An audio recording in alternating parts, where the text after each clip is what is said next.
Nós estamos começando mais um programa da série A JPS Convida, aqui no canal Aqui Agora. E hoje eu vou voltar a conversar com o pesquisador, o engenheiro José Vanderlei, e o assunto é a Bíblia segundo a ufologia. Na terceira parte, já conversamos duas vezes. Quem tiver interesse no assunto pode consultar os nossos bancos de dados no canal YouTube, e lá na videoteca tem os dois outros episódios, são histórias espetaculares. O José Vanderlei conhece profundamente o assunto e vem, estou colocando pouco a pouco, assuntos que despertam a atenção e que mostram que nós temos que ler bastante sobre isso, porque o assunto é muito complicado.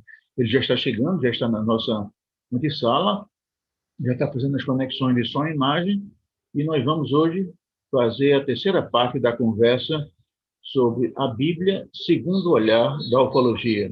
O pesquisador José Vanderlei é um profundo conhecedor do assunto e hoje vai dar um banho de informações com base nesse assunto. Me parece que hoje ele vai tratar, entre os assuntos, a questão do dilúvio, e para quem é do Recife e adjacências, é o dilúvio. Não é uma chuvinha que inunda a cidade, não. É um dilúvio que afetou todo mundo conhecido. José Vanderlei, tudo bem? Como é que tu estás? Bom dia, Alexandre, bom dia a todos. Está tudo tranquilo, como você falou. Ontem teve o dilúvio aqui no Recife, né? Não só aqui no Recife, né? Mas também está acontecendo também em Manaus, né? O Rio É Negro, sim, é sim. É, né? Invadiu também toda a cidade. essas chuvas torrenciais, elas têm afetado muito as cidades, né? E, naturalmente, nenhuma delas está preparada para uma chuva concentrada como essas que ocorrem, especialmente no norte e no nordeste do país. De modo geral, em Cantinho, né? Então, quando tem, a gente vê que está sofrendo bastante, mas vamos ver como é que foi ao longo da história, como é que foram essas chuvas torrenciais, especialmente o dilúvio que o pesquisador José Vanderlei vai nos tratar. José Vanderlei, hoje nós vamos dar continuidade àquela série da Bíblia segundo o olhar da ufologia. E eu devo dizer que os dois primeiros episódios despertaram muita atenção, muita curiosidade. São pessoas que conhecem a Bíblia e conhecem, de modo geral, a ufologia, mas nunca tiveram a preocupação de juntar os dois assuntos, que é uma coisa que você faz com muita maestria. E eu queria, então, que você, sem esperar por nenhuma pergunta da minha parte, começasse a fazer já a sua exposição, porque seguramente, se os dois primeiros episódios deixaram muitas questões, hoje não será diferente. José Vanderlei, a palavra é toda tua. Obrigado, Alexandre. Bem, nós vamos falar agora de uma parte da Bíblia muito interessante, que é, na verdade, eu acredito que seja um dos marcos que a Bíblia deixa representado em toda a sua história, tá? Então, nós vamos falar sobre o dilúvio bíblico. Nesse dilúvio bíblico, como a grande maioria já conhece, tem um personagem chamado Noé.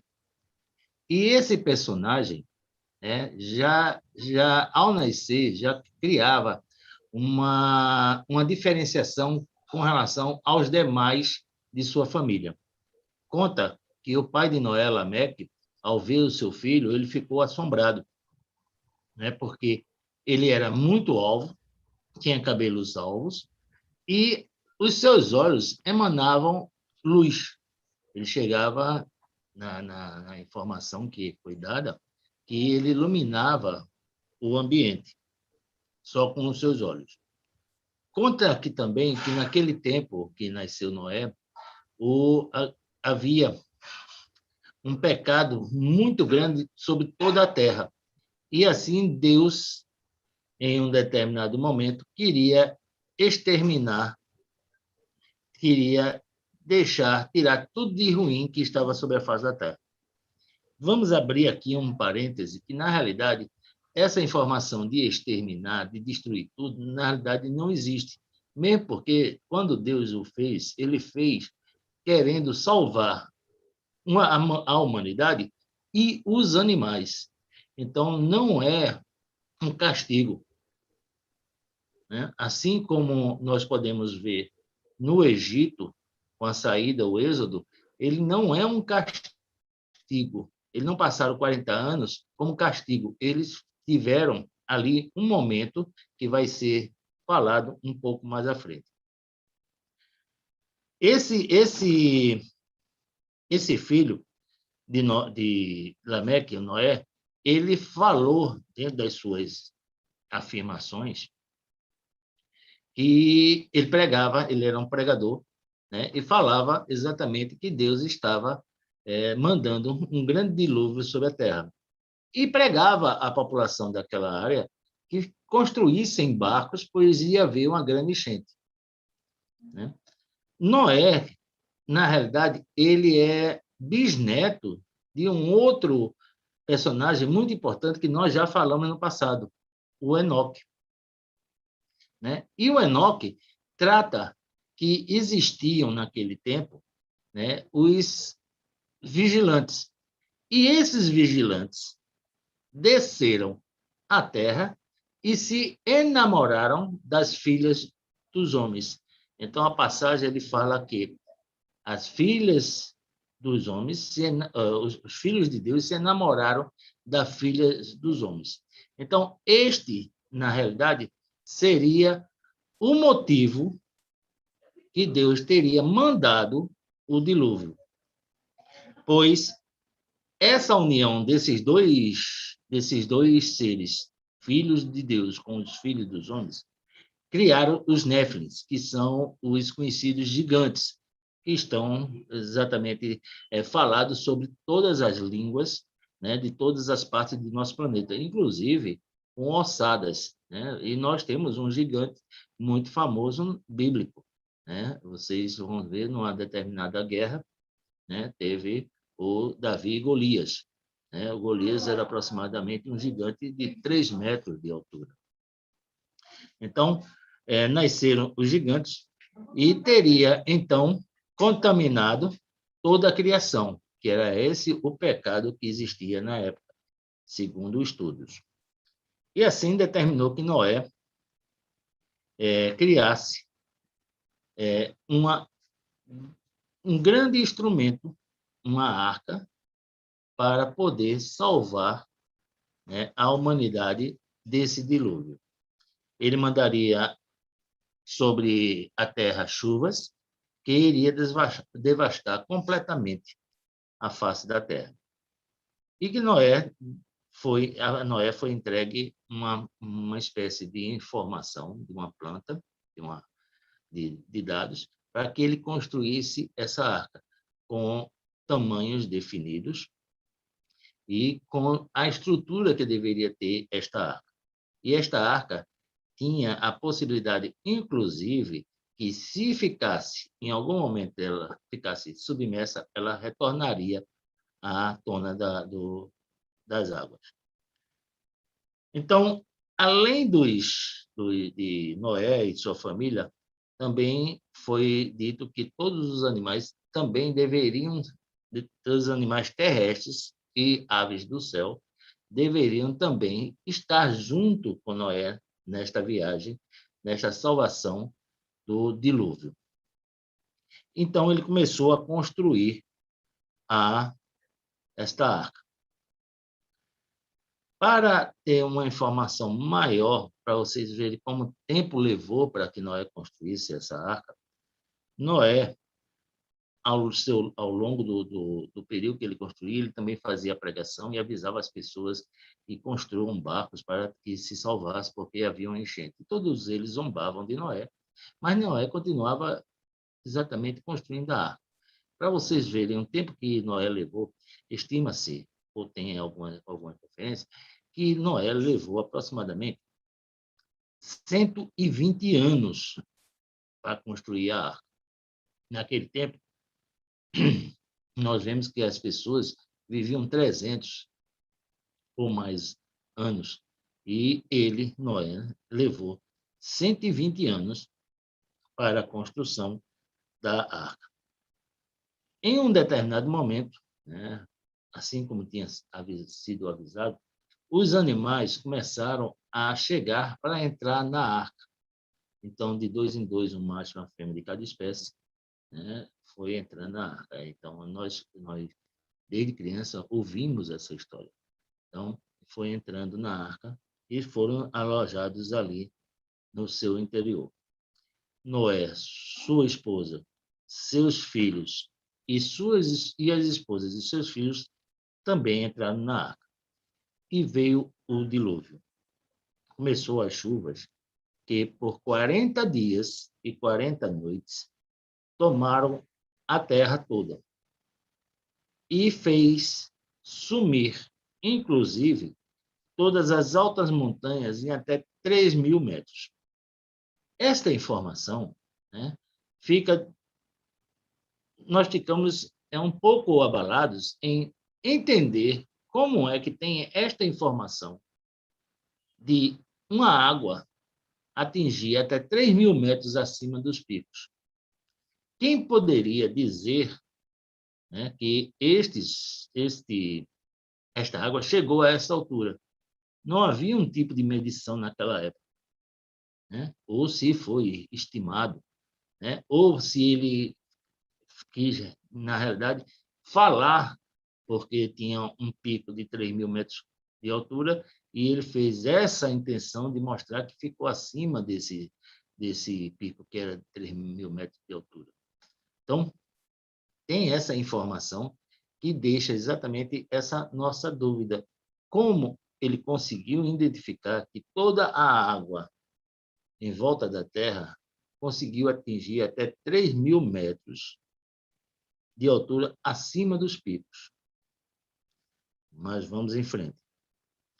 Então, depois dos 40 dias e 40 noites de chuvas, o planeta todo já inundado, né? As águas continuavam altas. E assim permaneceram por mais ou menos 150 dias. As águas continuavam altas de 150 dias. E nós vemos exatamente que, a partir daí, essa arca, ela chega a um determinado momento que ela começa a baixar as águas e ela repousa no Monte Ararat. Só que ela vai baixando ainda um pouquinho. Na hora que ela repousou, não significou ainda que existia exatamente a terra seca.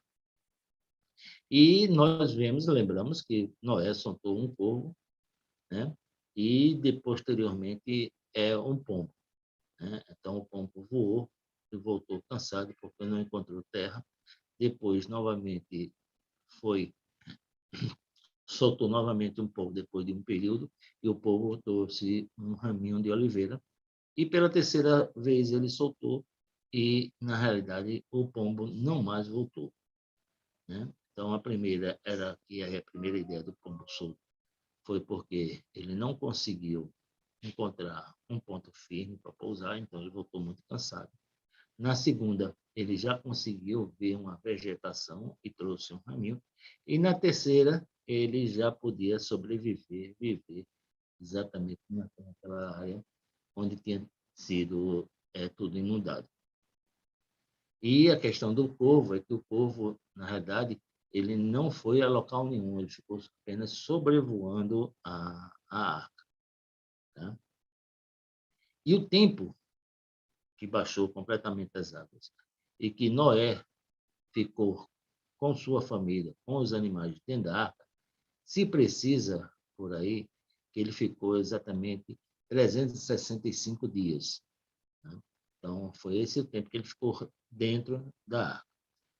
Fato de coincidências, né, com relação ao tempo de chuvas, e nós já falamos, inclusive, logo no início, é exatamente o número 40. São 40 dias e 40 noites de chuva. São 40 anos que os judeus passaram no deserto, e são 40 dias que Jesus também passou no deserto. Né? Então, o número 40 é muito usado na Bíblia em vários momentos.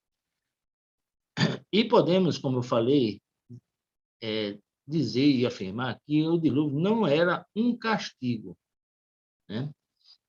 Pois os ensinamentos Chadícios, descrevem o dilúvio como sendo um ato de purificação.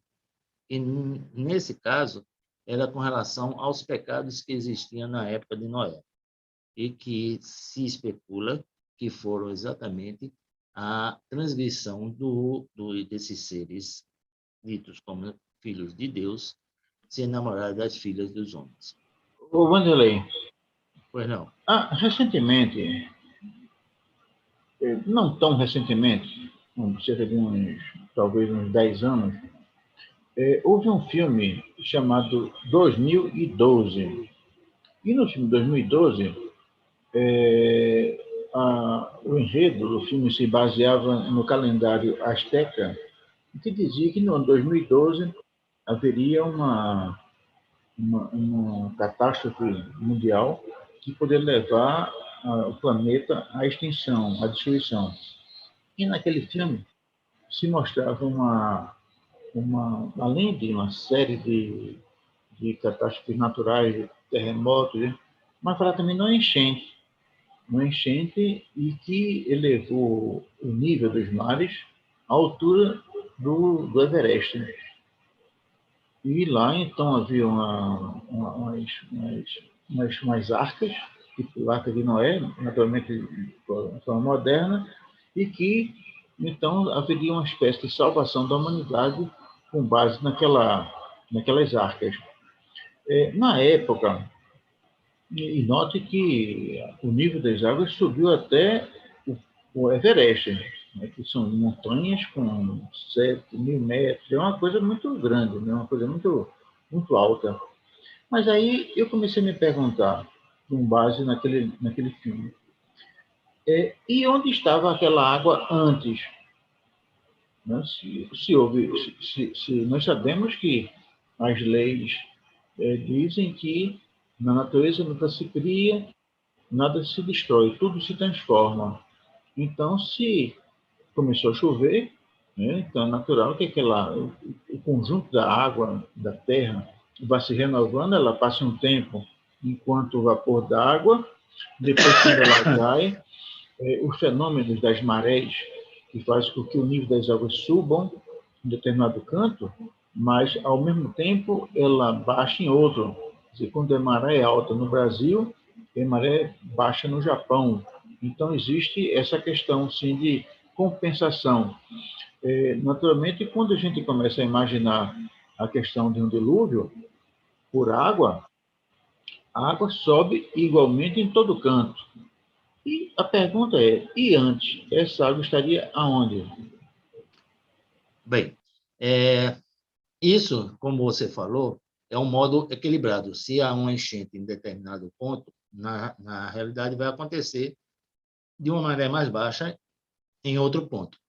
Mas imagine que nós conhecemos essa história, que é um pouco mais à frente, né? E é contada na epopeia de Gilgamesh.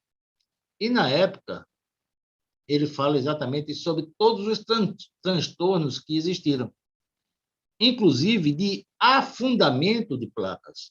Ou seja, o que existia de terra sobre as águas, a terra ao nível da água, né? Elas afundaram, ou seja, fizeram pressão para que a água subisse acima do nível das terras. Tá? Então, nós vemos muito isso por exemplo, na Atlântida, que dizem que a Atlântida ela afundou. Né? Naturalmente, criou-se, ela ocupou um espaço que existia de água, então essa água subiu. Então, essa é a teoria de como tem acontecido o dilúvio. Inclusive, se fala que vulcões, né, dentro da Terra começaram a surgir, né, assim como também terremotos. Então, muitos fatores aí vão levar exatamente a essa crença de ter sido um dilúvio mundial por talvez ter tido uma baixa do terreno, com relação aos mares. Já mais à frente, nós vamos conhecer também uma outra situação, tá? Que vai se confrontar exatamente com o que está dizendo aqui o livro da Bíblia, o dilúvio da Bíblia. Tá? Então, eu estava falando que não era um castigo os 40 dias e 40 noites do dilúvio, porque nós vemos o número 40 em vários momentos da Bíblia. Então, mais uma passagem que existe na Bíblia, que é um banho ritual em um micuê, aliás, um micevê. Ele é uma limpeza espiritual que existe, é como se fosse um banho, né, que se praticava espiritualmente, e que você entra e se faz sua limpeza espiritual. E esse mikveh contém 40 seak, que é uma medida antiga de volume, como também foi o que aconteceu com as chuvas, 40 dias e 40 noites. Então, o número 40, né, só para vocês fazerem a observação, está relatado em vários momentos da Bíblia, tá? E mostra uma certa coincidência, né, com relação ao número, né, de ser algo pertinente a, vamos dizer assim, a renovação da espiritualidade, né? Isso é exatamente o que aconteceu com relação aos judeus, né? Foi refinado a sua espiritualidade, 40 dias de Jesus no deserto, mesma coisa, e a mesma coisa com relação ao dilúvio. Falado do dilúvio, dando essa introdução do dilúvio bíblico, vamos falar agora sobre o dilúvio que está nas tábuas argila dos sumérios. Inclusive, há uma grande discussão, né, entre vários teólogos sobre que os 6 primeiros capítulos da Bíblia seriam exatamente baseados nessas tábuas dos sumérios, que são, na realidade, o povo mais antigo conhecido, e tem também a escrita mais antiga conhecida, que é a antiga escrita cuneiforme, que eram tábuas de argilas, onde você imprimia ali traços referentes exatamente a uma história, a uma certa acontecimento.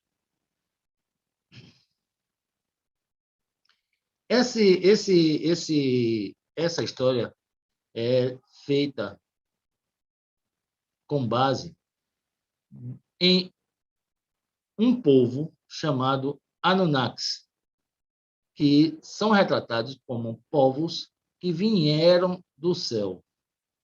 Então, nessa visão, eles relatam que existiam, que era um Anu, que era o deus principal, e existiam dois filhos deuses, que eram os filhos Enil e Enki.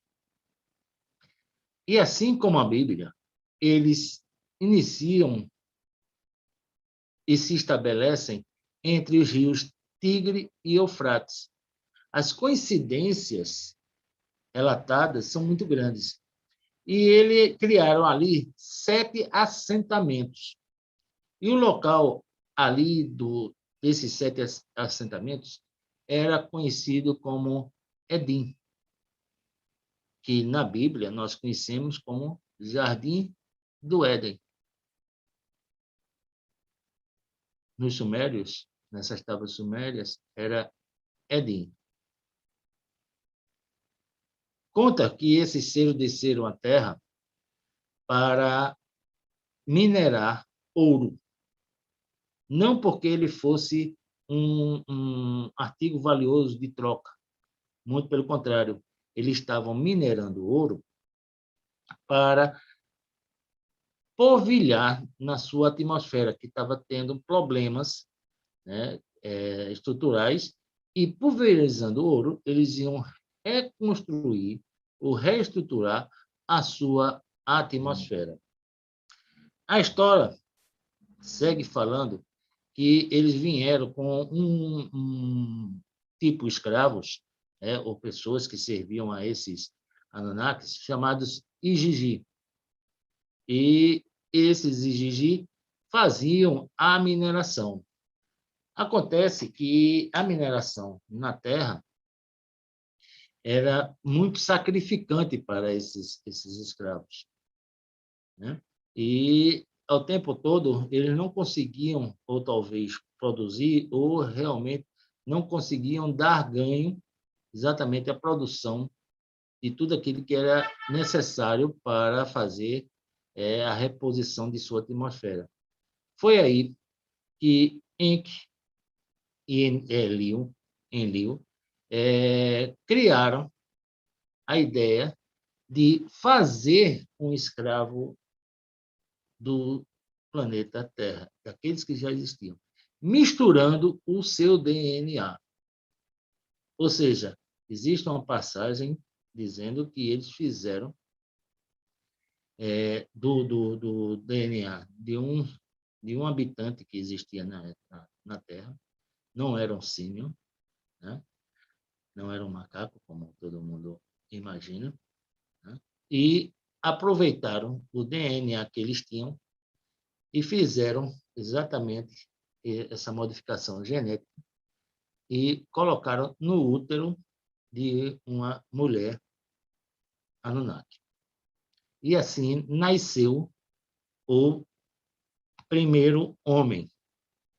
E este homem chama essa criatura de Adamo, que é praticamente a mesma criação da Bíblia que nós conhecemos como Adão. Um era Adamo e o outro era Adão. Por isso que esses historiadores remontam ou falam que a Bíblia foi totalmente guiada pelas histórias dos sumérios. Então, nós tínhamos aqui um ser que falamos que muitos pesquisadores dizem que é uma raça anti-Adão, uma raça adâmica, antes de Adão, antes de Adão, que era os adâmicos, os anti-adâmicos, e a partir daí eles criaram a raça que nós conhecemos hoje, certo? Então, para isso, eles criaram uma função de serem escravos, de extrair o ouro que os Igigi não estavam conseguindo extrair. E tiveram bastante sucesso. Tanto é que eles se proliferaram sobre toda a Terra. Eles tinham vários pontos de mineração distribuídos na Terra. Conta que por todo o planeta existia informações desse tipo de escavação e que eles exatamente retiravam e povoaram exatamente toda a terra com esses escravos. E outro fato que é coincidente com a Bíblia, que fala no livro de Enoque, é que esses Anunnakis também se enamoraram das mulheres que eles terminaram criando, né? E tendo para si esposas. E essas esposas criaram os gigantes, ou os ditos semideuses. Esses semideuses, que inclusive se faz uma correlação com Moisés, era filho de Enki, que era tido como um deus Anunnaki. E na época, né, nós temos toda uma literatura falando como ele era diferente. E que foi falado que ele era filho dos deuses, se parecia com o filho dos deuses, e não o filho, como todo mundo ali conhecia, né? Então, podemos perceber que a história, né, da criação, né, dos Anunnakis retornam lá para trás, exatamente no tempo em que a Bíblia fala da criação do homem. Ele passou por um determinado período da criação, a evolução, a chegada do, dos deuses, né? Depois a criação dos Néflins, né? E Moisés seria exatamente também um filho desses deuses. Por isso, essa diferença, né, de informação que a Bíblia nos dá com relação às crianças naturais da Terra e as crianças que eram produzidas através da comunhão entre os deuses, nos casos dos Anunnakis, e as mulheres.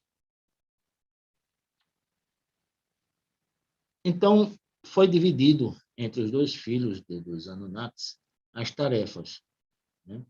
Então, Eliu ficou com a tarefa de produção, ou seja, ele fazia toda a mineração, e Enki com a remessa para plataformas extraterra espaciais, dali para naves de transporte para o seu planeta. Isso nos lembra um fato interessante. Com essa informação de que existia um transporte de um determinado lugar para um outro e dali para uma grande nave que fazia o transporte para o seu planeta, né? Nós lembramos, de quem teve a oportunidade de assistir, de um vídeo dos astronautas que a NASA nega até hoje. Lembra de estruturas na Lua, conhecida como catedral. E também sobre uma missão secreta da Apolo 20. Nós sabemos que Apolo só foi Apolo 17, é de todo o nosso conhecimento. Mas existe que houveram 3 outras missões secretas. Inclusive, essa Apolo 20 teve a participação dos soviéticos. Tá? Quem tiver curiosidade pode procurar na internet Apolo 20, ele vai falar lá sobre Apolo 20. E que era verificada, que foi para fazer uma verificação de uma enorme nave que teria sido encontrada. Então, os americanos com os soviéticos foram nessa missão e lá encontraram essa grande nave. E dentro dessa grande nave encontraram vários objetos, inclusive o que eles depois deram o nome de Mona Lisa, que era exatamente um ser que estava ali colocado, né, diziam que ela não parecia não estar morta, né? Ela estava em um estado, né, que não era de morte, parecia ela estar com certa sinais de vida, mas não apresentava ali nenhum tipo desses sinais, né? E não tinha tido nenhum tipo de problema com relação à deteriorização. Muito pelo contrário, ela estava coberta com um tipo de plasma, né? Um tipo de creme, né? Toda coberta, né? Pintada, sem roupa, né? E que eles chamaram de Mona Lisa. Voltando aqui à nossa história. Como falado, Enlil ficou no comando do Centro de Controle da Missão em Nippur. Para Enki, ficou responsável de controlar o que ele chamava de Durante. A ligação entre o céu e a terra e seus espaços-portos. Os espaços-portos aconteciam exatamente em toda a região, em todo o planeta da Terra. Criaram os corredores de aterrissagem e sofisticadas torres de comando e voos.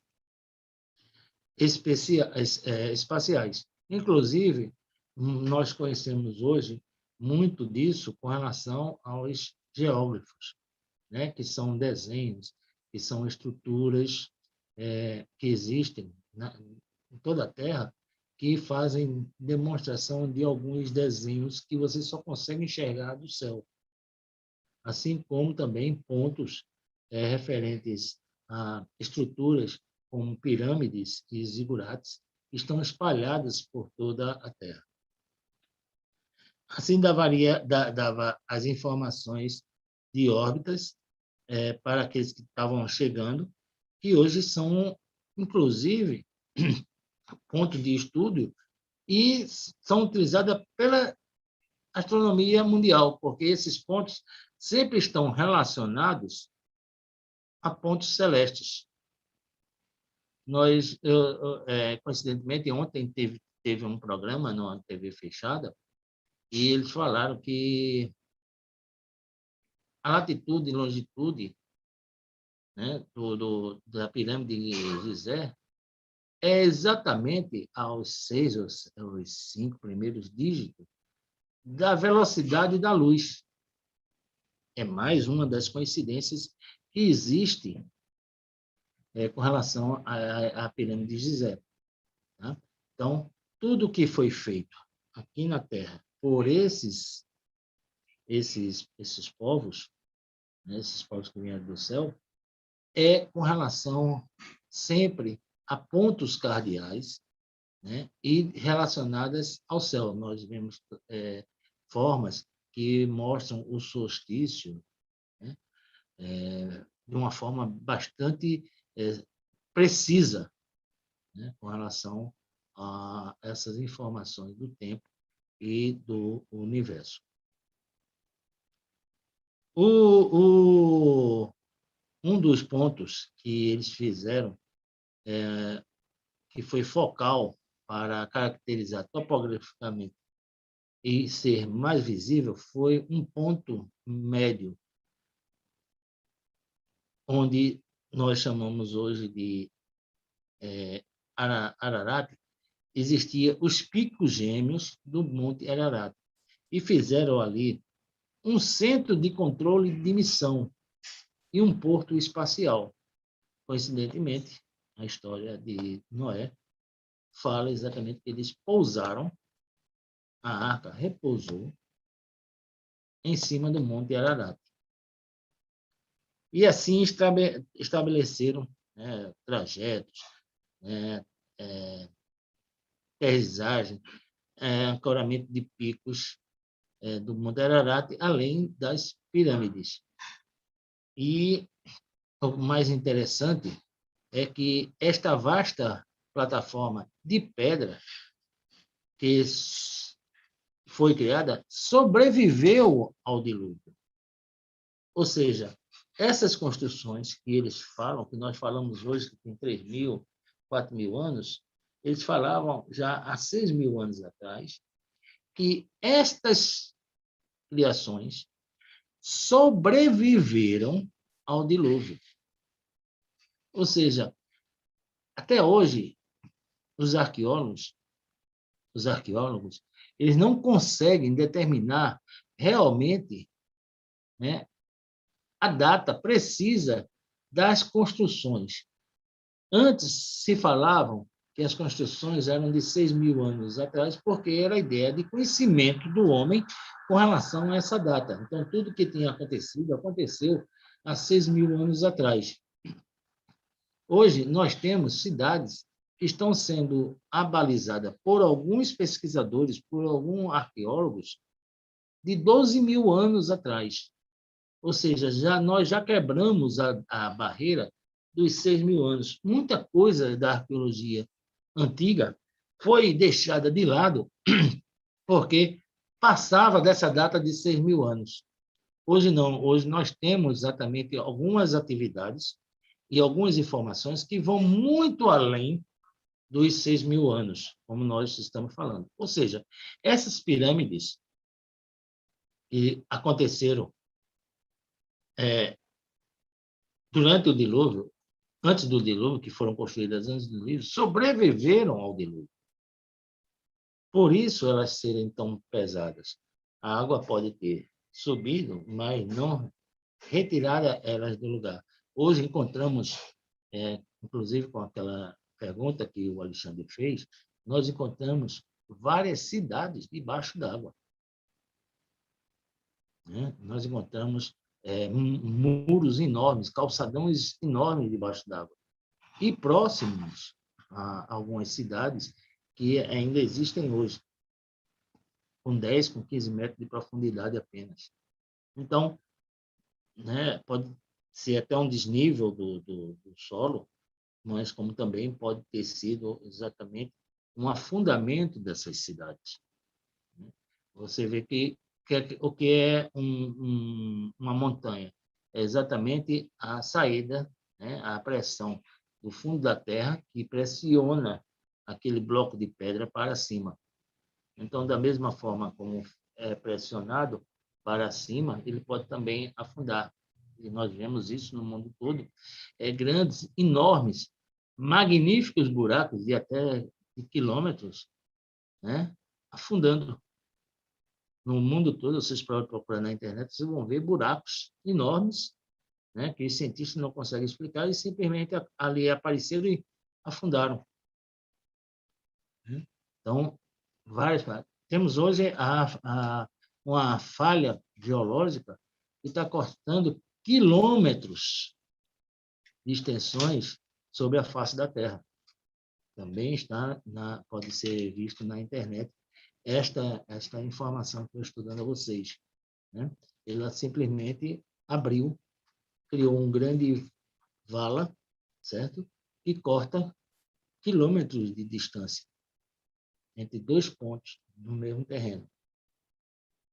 Lembra muito aquele filme, né, da Era do Gelo, né? Aquele filme desenho animado, onde ele finca uma noz e vai se abrindo a terra em vários canais. A mesma coisa aconteceu nesse fato. É muito interessante. E tem mais. Essa abertura tem locais de profundidade de aproximadamente 2.000 metros. Ou seja, a Terra se deslocou e criou exatamente um grande trecho, separando um lado do outro com grande profundidade. Né? E nós vemos que, com a sobrevivência das pirâmides de Gizé, né, se mostrou eficaz exatamente toda aquela sua construção, né? Em alguns outros lugares foram posteriormente também construídos ou reconstruídos, né, essas cidades. Então, eles construíram essas cidades, na realidade, seriam plataformas, seriam para que você tivesse um ponto de pouso, né?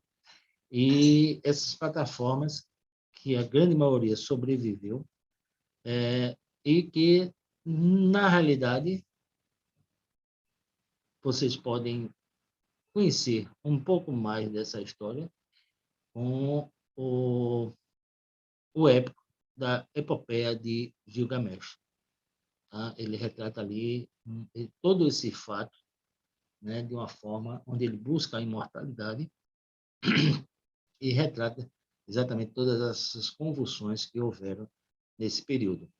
Né? E o Gilgamesh é uma história também suméria, né, que retrata, também está escrita nas tábuas retratadas pelas tábuas de Egito. Temos ainda, posteriormente, inclusive, a história da Torre de Babel, que eu não quero entrar muito nisso, com relação a esse momento, mas, na realidade, a Torre de Babel seria uma enorme estrutura para um observatório. Isso podemos ver, talvez, em outra live, ou talvez em outra continuação de todo o conhecimento que essas tabuletas de argila dos sumérios podem ainda nos trazer e revelar. Quanto às tábuas, que Anu, que era o Deus Supremo, né, estava cansado de ouvir as reclamações dos humanos e que não conseguia dormir. Essa é a história que conta nas tábuas. E que ele queria destruir a humanidade. Mas, como eles sabiam, os Anunnaki sabiam, que um desastre natural se aproximava. Esse desastre natural era exatamente a órbita do planeta dos Anunnakis, que iria passar ao lado da órbita da Terra. E isso iria causar grande devastação na Terra, mesmo porque o planeta dos Anunnakis, segundo a avaliação, ele é diversas vezes maior do que o planeta Terra. Tem uma teoria até que o planeta Terra seria uma parte do planeta dos Anunnakis, que sofreu um impacto, e parte desse planeta formou a Terra, isso é uma teoria, né? E parte dos destroços estão exatamente no cinturão de asteroides. Então, existe esta teoria, né, de que teve esses acontecimentos que estão sendo aqui agora relatados. Mas é uma teoria que talvez não tenha sido muito bem explicada, embora ela tenha sido traduzida dessa forma. Mas existem controvérsias com relação a isso. Mas a ideia básica seria exatamente essa, que a Terra é uma parte da formação de um planeta que colidiu com Nibiru e que formou a Terra, e o resto está exatamente no cinturão de asteroides. Então, esse planeta ele não faz a mesma trajetória com relação aos demais planetas ao entorno do Sol. Ele tem outro tipo de evolução. A evolução dele é nesse sentido, né? Então, por isso, nós não conseguimos enxergar todos os planetas. Aliás, nós não conseguimos enxergar este planeta. Enxergamos todos os demais planetas, mas como ele está fazendo uma órbita diferente, né, nós não conseguimos enxergar. Embora vários pesquisadores, né, já anunciaram isso desde 1940, 1950, eles já falavam sobre este planeta.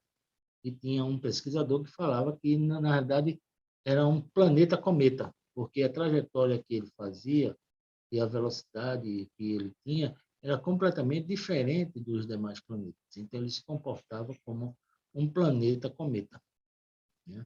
Isso também está na internet, né? É de um pesquisador, se não me engano, espanhol, né? E ele fala isso, né, desde 1940, 50, por ali. E o mais importante, ele fala que quando isso acontecer, vai acontecer mais ou menos o que aconteceu no tempo do dilúvio. Vai acontecer exatamente da mesma forma como estava no dilúvio, grandes terremotos, águas subindo acima do nível normal, né? Fogo. Então, muitas coisas que ele ali afirma, diz que vai ser muito parecido com o dilúvio. Então, se determinou que com essa aproximação do planeta ao planeta Terra, de Nibiru ao planeta Terra, né, e havendo essa catástrofe, os humanos seriam, por si só, dizimados. Eles não precisariam fazer nenhum tipo de extermínio. E combinaram com todos os Anunnakis, tá? Que não fosse informado aos humanos que isso iria acontecer. Mas um dos filhos de Enki, ou um dos filhos de Anu, Enki, avisou de uma forma bem diferenciada, né, através, diz que estava falando do lado de fora da casa de Moisés, e falava alto, de tal forma que avisou aos humanos, né, que iria existir esses acontecimentos, esse dilúvio. Assim, em um determinado momento, com a aproximação desse outro planeta, nós vemos que os Anunnakis, está escrito lá nas tábuas, que os Anunnakis, no momento certo, subiram em suas naves e ficaram observando do céu, ou fora da Terra, todo tipo de catástrofe que estava ali acontecendo. E, como eu já disse, a epopeia de Gilgamesh, né, fala muito bem sobre esse tipo de atividades que estavam ali acontecendo naquele desastre. Pois não, Alexandre?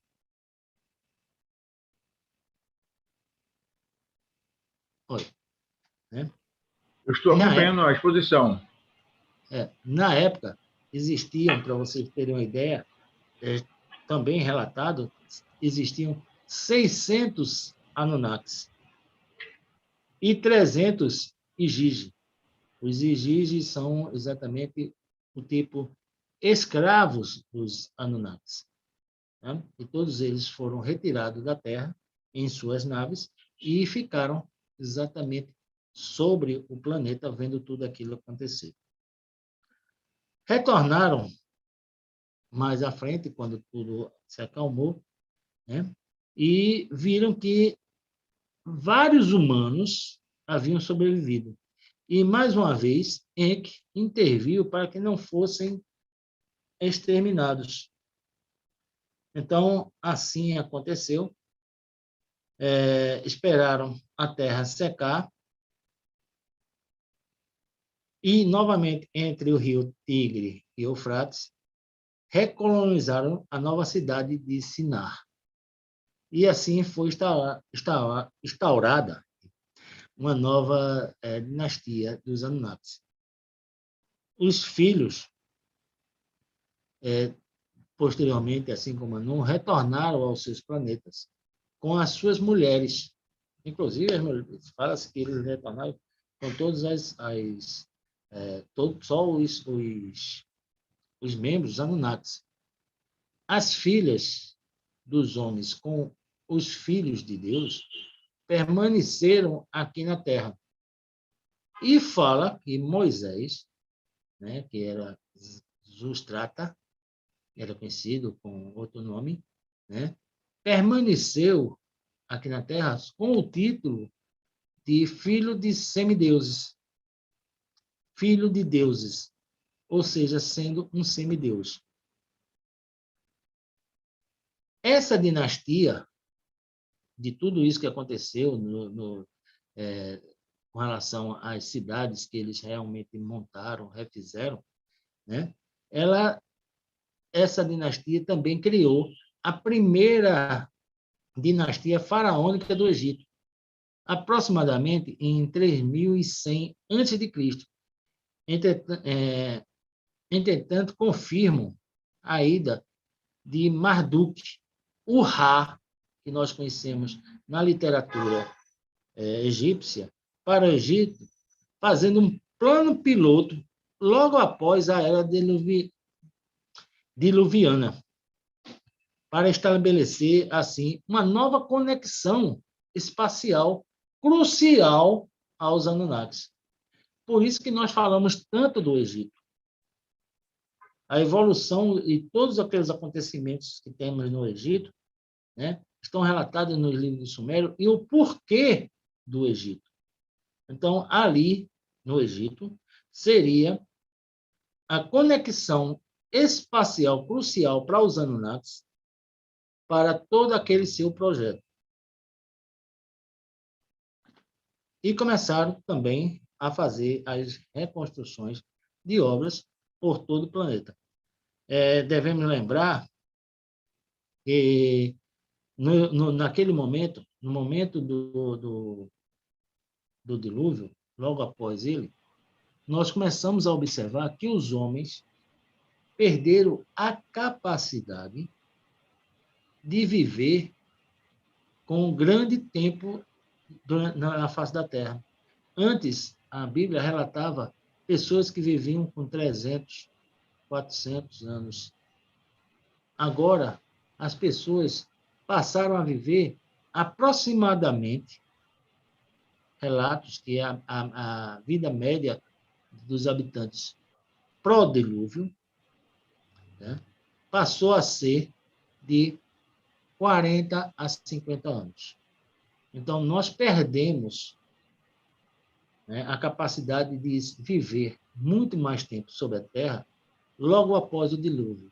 O que acontece é uma coisa parecida com a Torre de Babel, né? Na Torre de Babel estava sendo construída, que na ideia realmente era um observatório, e que foi confundida as línguas, né? Então, perdeu-se a noção de ser uma língua única. A mesma coisa aconteceu de forma diferente no dilúvio. Perdeu-se a capacidade de viver por longos períodos. E como existia vários locais de mineração e assentamentos anunnakis pelo planeta, seria, então, uma observação lógica que todas essas estruturas, pirâmides e zigurates, que têm distâncias enormes entre elas, sejam parecidas, porque têm todas uma base fundamental. Elas sempre têm um ponto de ser um tipo plataforma, né? Uma plataforma espacial para os Anunnakis.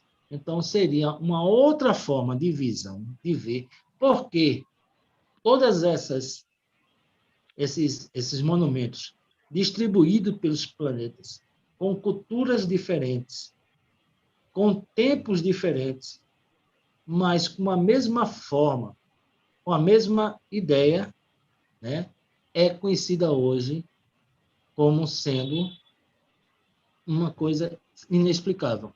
Então, o livro As Tábuas dos Sumérios explicam exatamente isso. Todas as estruturas foram criadas pelos Anunnakis, tá?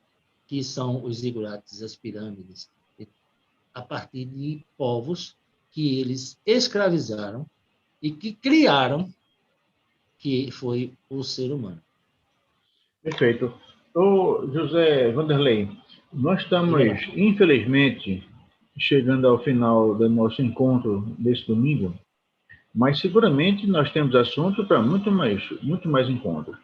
E eu consulto, ver bem, nós estamos essa série de programas, já são 3, nós estamos vendo a relação da Bíblia na visão da ufologia. Evidentemente que a ufologia, a visão da ufologia, transcende bastante o espectro da Bíblia e alcança outros períodos, né? Essa visão sobre a Bíblia é exatamente a aplicação de conhecimentos que animam a ufologia aplicado a episódios relatados na Bíblia. E eu pergunto a você, José Vanderlei, a ufologia tem observado ou feito observações a respeito de outros episódios que não estão relatados na Bíblia, mas que dizem respeito às crenças religiosas dos católicos? Por exemplo, os santos, os milagres, enfim, esse conjunto de observações que são atribuídas pelos católicos a manifestações de Deus ou manifestações da crença ou decorrentes das crenças.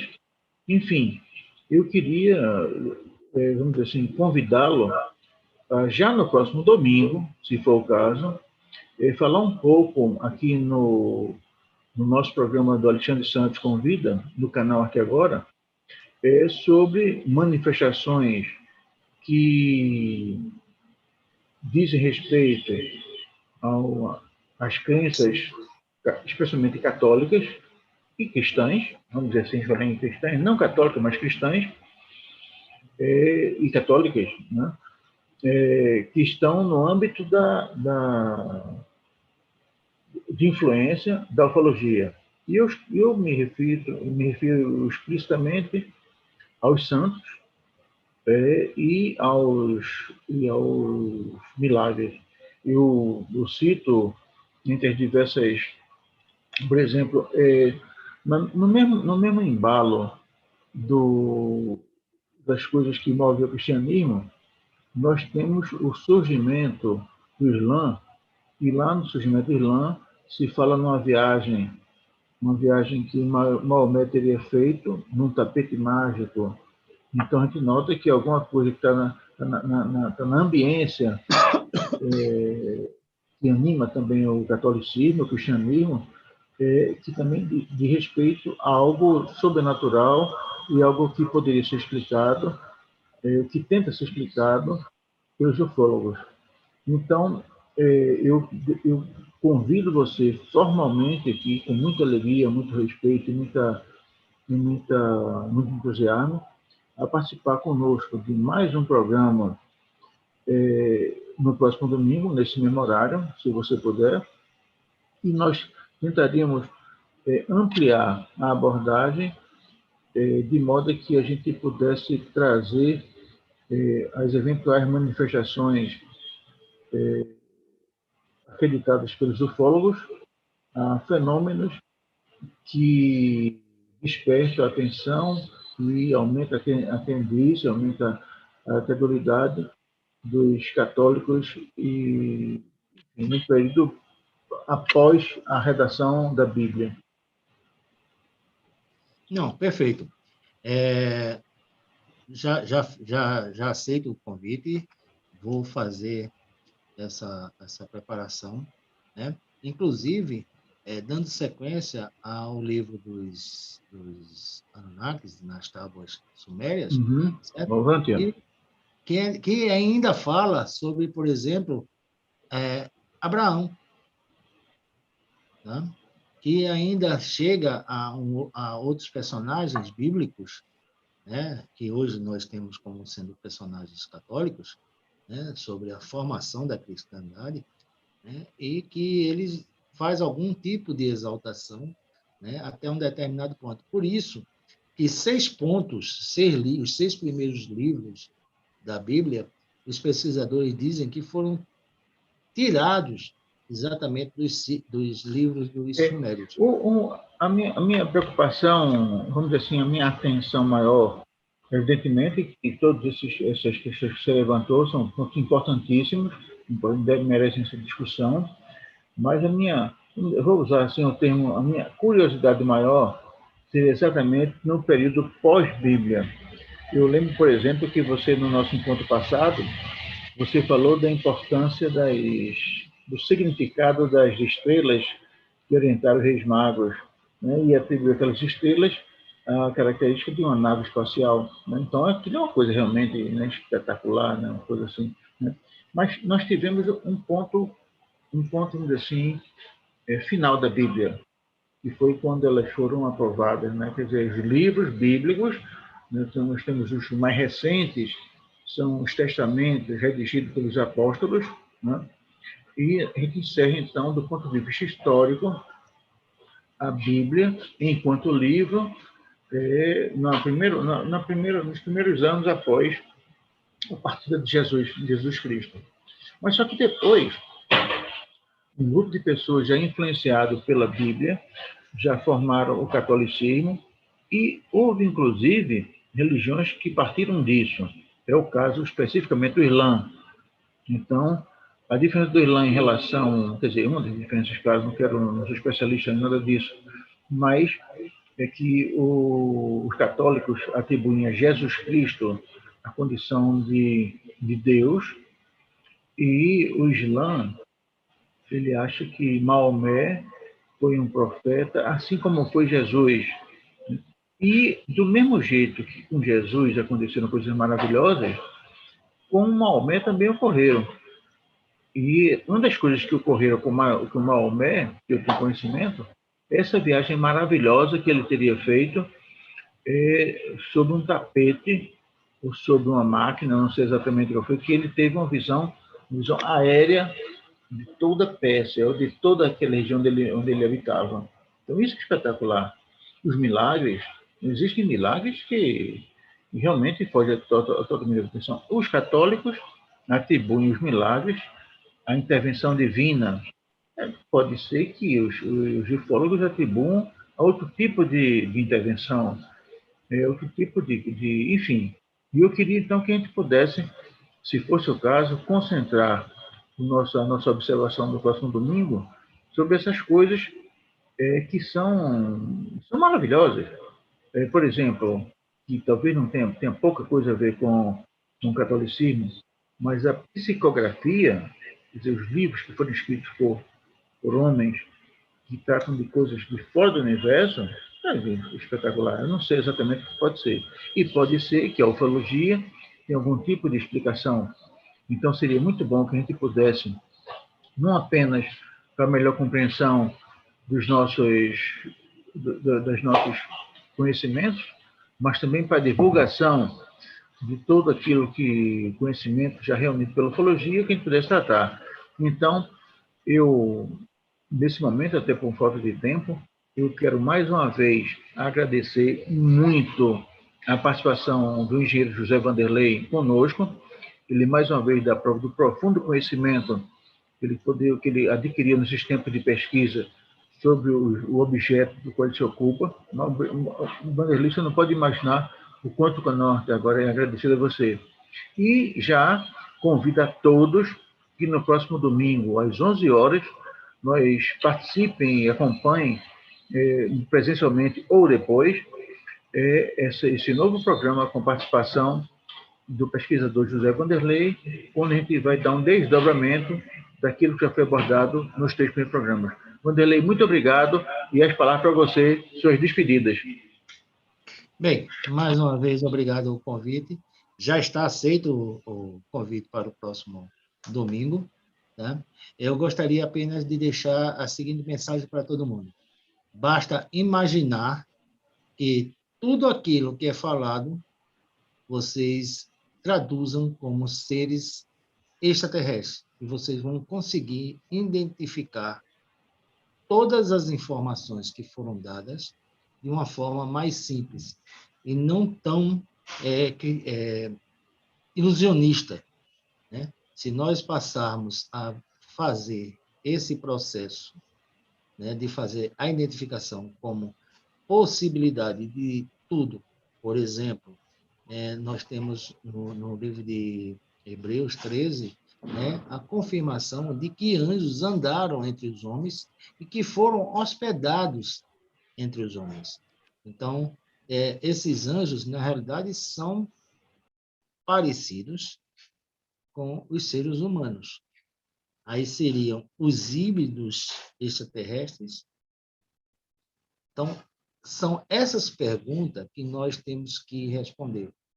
E assim como o tapete mágico era uma forma de dizer, né, como ele conseguia enxergar. Ele não sabia da ideia de disco voador, não tinha tecnologia que fala hoje, mas ele fala da forma que ele conhecia, assim como os índios americanos.